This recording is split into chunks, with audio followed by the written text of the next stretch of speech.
بسم الله الرحمن الرحيم. الجزء الثاني من موضوع السعادة الزوجية. في الحقيقة في سؤال بيطرح نفسه: هل احنا نقدر نشغل الصفات الجميلة بكامل طاقتها الانتاجية ونعطل الصفات الغير جميلة بنسبة كبيرة؟ الإجابة نعم، وإحنا بنعمل كده بالفعل. بنعمل ده كل سنة في شهر رمضان المعظم، لأنه من غير المنطقي إننا نبقى صايمين عن الحلال اللي هو الطعام والشراب، ونحلل الحرام اللي هو الكذب والغيبة والنميمة والظلم والرشوة إلى آخر هذه الصفات الغير جميلة. وبنعمل كده برضو أيام فترة التعارف والخطوبة.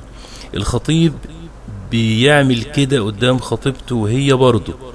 ليه؟ لأن لو في صفة غير جميلة ظهرت أثناء الخطوبة وكانت مساحة الحب الطبيعي اللي هي ناتجة من التآلف الروحي قليلة، الجوازة ممكن ما تتمش، فتلاقي الطرفين قافلين حنفية الصفات الغير جميلة وفتحين حنفية الصفات الجميلة على آخرها. وعلى فكرة النكد مش تخصص حريمي. بنص الحديث: كل بني آدم خطاء، أي كثير الخطأ، والخطأ ما هو إلا تشغيل صفة أو أكثر من الصفات الغير جميلة.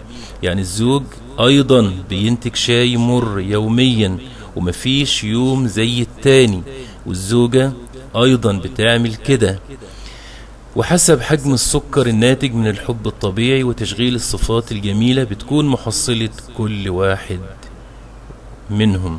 حضرات السادة الأزواج، اطمئنوا، لا يوجد زواج في هذا العالم خالي من النكد، أي خالي من الأخطاء، وبنص الحديث: كل بني آدم خطاء.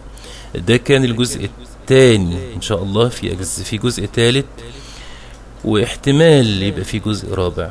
تابعوا بشغف. الأجزاء المتبقية. تحياتي الشاعر محمد الأنور.